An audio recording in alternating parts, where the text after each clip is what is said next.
Hello everybody out there in YouTube land. Time for another video. I haven't been that active lately due to the hot weather, which makes it almost impossible to even think in English because I really don't like hot weather. But some different things has happened since the last time. I bought a new very nice amplifier and speakers for the living room where I keep the main part of my record collection, and that's great to actually have some really good quality equipment to listen to and to use. Although I tried to make a video after putting it all together, but it was too hot. My English was not really functioning. Maybe I should have done a mime video of some sort. Hey, what else? Yeah, the 500 subscribers contest is finished. I only got one answer, so of course Sublime Media, Jonas, wins the prize. And I have a package. It's all packed, so to speak. It's all finished, ready to send, and I will do that in the early next week. Also, I got some very nice VCLT from Trish. This very nice mix. Midsummer Night's mix, and I thought, well, I should try to make a mix of my own, so I made some sort of Swedish music mix, and I'm going to send it to her later with some favorite Swedish tracks of mine. It was quite fun. I haven't done that kind of thing for ages, and never on CD before. It was back in the days of the cassette and mini disc when I used to do these mixes. Also, I bought, quite nice bunch of great records. I've been around Stockholm. I've been up to Uppsala for a visit there too. I'm going to try to show you most of it. First of all, we have a nice little pile of 10-inch Elvis albums. These are reissues from the 80s, but they're supposed to look like English and French issues from the 50s. This is then Elvis Presley, rock and roll on the HMV label. These are not the real thing. These are reissues from the 80s, but I think that they're quite fun. And of course, not as pricey as the real stuff would have been. Number 2, also his master's voice. Loving You, RCA, British RCA, but it's printed in France, so I think these are French reissues. Something like that. The Best of Elvis, RCA. And Good Rockin' Tonight, which is a collection of his son material.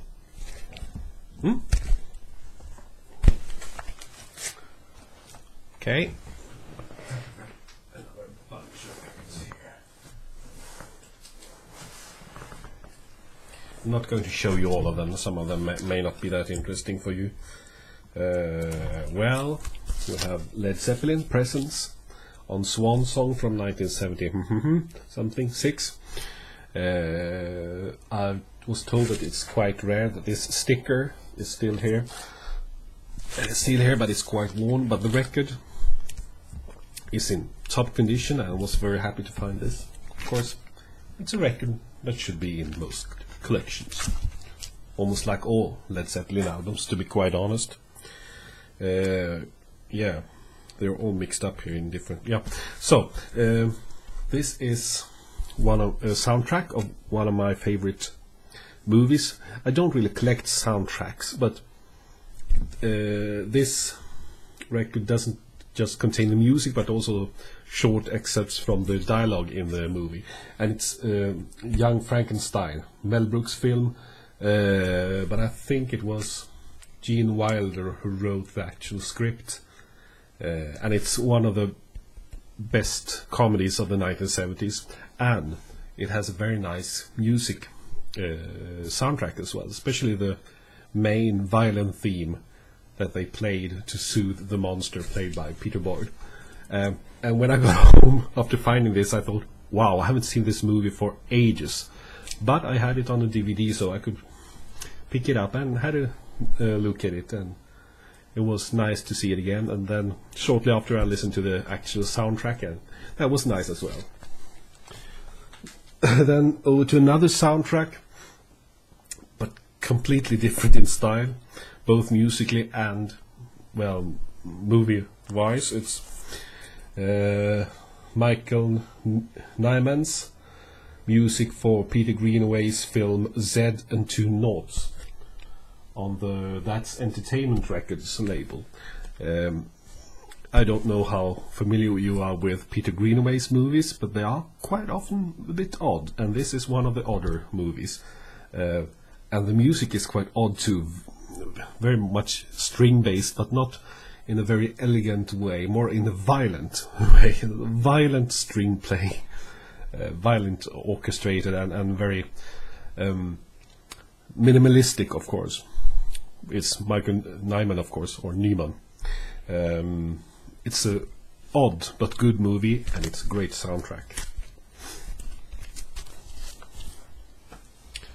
Yeah, we don't have to watch that. That's not that interesting. But this is quite interesting. Oops. Sorry. Downliner Sect. The Sect from 1964. This is a reissue, though, on the Line Records label. I think they were somehow connected to Rhino, but I'm not really sure. It's on white vinyl, and it's really good British rhythm and blues. And as far as I know, I think the group is still playing today with what's his name again? The guy with the Deerstalker, Don Crane. And they made many different albums with different themes, with country theme and rock theme. But this is clear rhythm and blues. British rhythm and blues when it's at its best.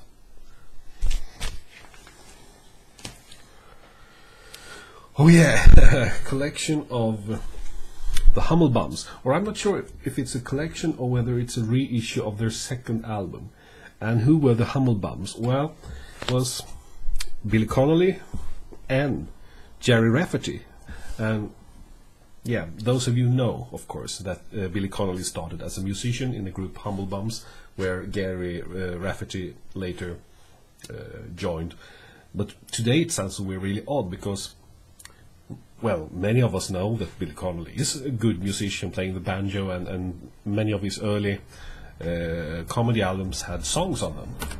And I think it was a pity that he stopped doing that, because I think it was a great songwriter. And Jerry Rafferty had a more polished style. They didn't really fit together as a unit. I've been looking for their material for many years, and when I found this, it's good, but I have to say that it's very obvious which songs are Billy Connolly's and which songs are Jerry Rafferty, because it doesn't even sound as if they're in the studio at the same time. It's more like them playing different solo numbers, and they put together this as an album. That's how it feels. I mean, it's good songs. I mean, Her Father Didn't Like Me Anyway, later interpreted by Shane MacGowan and the Popes. So, good stuff. Yeah.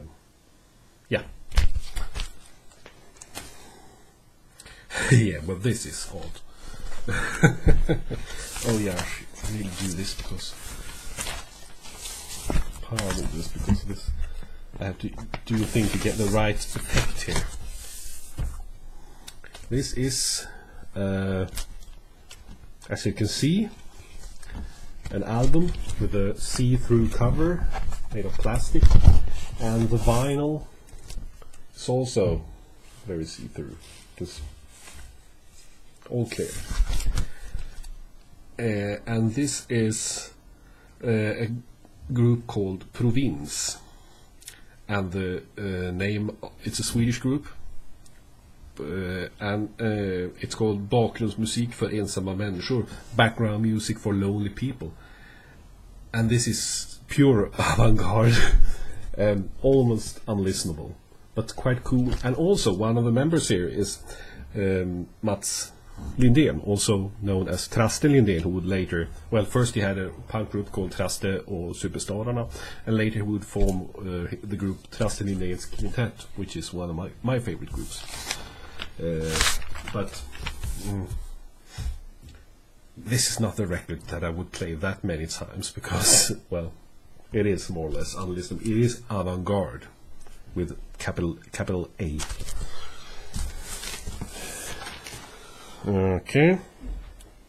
Oh yeah, I got hold of the reissue of Men Opening Umbrellas Ahead by Vivian Stanton some time ago, and now when I was in Uppsala, I had the great luck to find his 2 other solo albums, Teddy Boys Don't Knit and Sir Henry at Rawlinson N, both on Charisma. Very happy I found these, because these are great. Vivian Stanton was great. He was an odd character in the world of pop music and British comedy, but great. And talking about British comedy, we have this compilation, The Word of the Goodies, with, of course, Bill Oddie, Tim, what's his name? Can't remember. Graham Garnon and Tim. Well, it'll come back to me sooner or later. So I wonder how many records there were in the series The Word Off, because I've seen so many, and so different, so many different themes. It's classical music, pop music, folk music, easy listening, everything. And this is, of course, comedy then, The Word of the Goodies. And it's Decca's old series. It's a red label Decca, I think. Nah, can't be bothered looking now. Yeah, but this is Red Decca.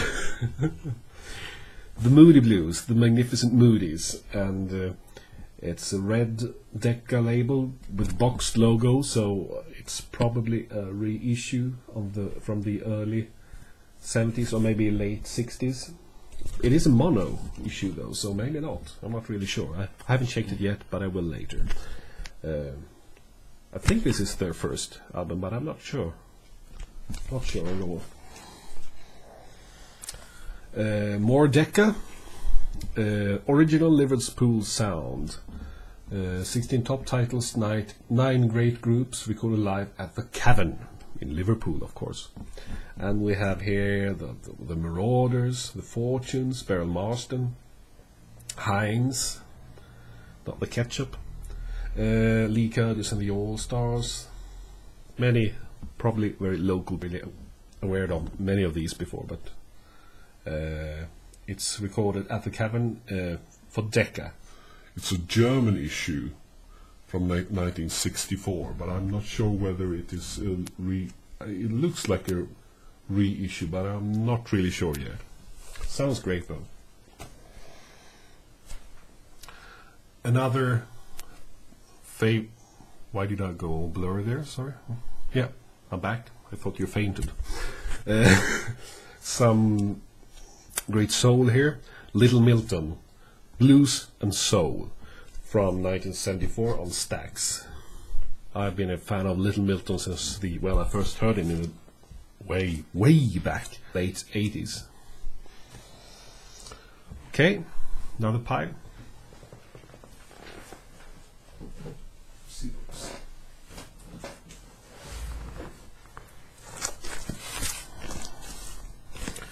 Oh yeah, another Led Zeppelin that I didn't have. You know already what it's called, so I don't have to tell you. And it's in great condition. And I think it's an original American pressing on Swanson. Alright, I don't have to show you that. Removing some uninteresting records. I've been talking about Renaissance before, and I was lucky to find 3 of their albums, 3 of their early ones. This is Ashes Are Burning, and it's a capital, so it's a capital issue, so I guess it's an American pressing. Then this is their first one, just called Renaissance, and what is odd about this issue is that on the label it says we have the Electra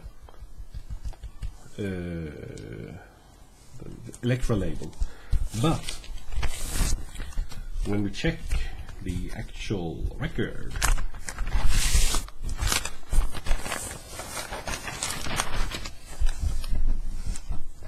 it's on Island, Pink Island. Don't know why. So I guess the label or the pressing is British, but the sleeve is American. So a weird mixture there. I don't see that very often, but it happens. And also turn of the cards. So I'm starting to have a really good Renaissance collection now. Yeah, then finally 2 records with the Swedish. No, sorry, there's one more. Oh yeah, sorry. First, the Nice. Ars Longa Vita Brevis on Immediate, and this is British press. No, it can't be a British because it says stereo auch mono abspielbar. Must be German then. Very happy to find this. That's an earlier than Nice. Is it the first? I'm not sure. I have to check that out. Yeah, I found an album with the Swedish group Radio Balkan some time ago, and now I found another album with them, Direkt Sändning, and it's probably a live recording then. Yeah, it's recorded live at side 1 is a live recording from Mosebacke in Stockholm, and the other side 2 is recorded in the studio. Yeah. And then finally 2 quite rare albums with the Swedish group Gimmicks. And when I grew up, I knew Gimmicks as some sort of a bit more musical Swedish dance band. But then maybe 15 years ago or maybe 12, 13 years ago, I saw a TV documentary about Gimmicks, and the fact that they are now, or at least then, were extremely sought after in Japan. There were CD issues by the Gimmicks, this group, that has Japanese CD issues of material that hasn't been issued on, or back then hadn't been issued on CD in Sweden, because in Sweden they were more or less forgotten group. But then the leader of this group, Leif Karlqvist, heard about this and was probably just as amazed as everybody else. Wow, are we that big in Japan? So he formed a new version of the group Gimmicks after that. I'm not sure how good they were, or how successful they were. It's been quite silent about them. They mixed the Swedish pop sound with bit Latin American bossa nova, very soft sound. And I got hold of 2 other early albums that are quite rare. Gimmicks in Acapulco, that was recorded in Acapulco in Mexico in 1971. And we have this one, Gimmicks Music Is What We Like to Play, from 1974, in which we hear their 2 female singers, Diana Nunez and Anita Strandell, and also on this album the very good Swedish rock singer and multi-instrumentalist Billy Giesel. So, long video, hot day, and I have nothing more to say. See you next time.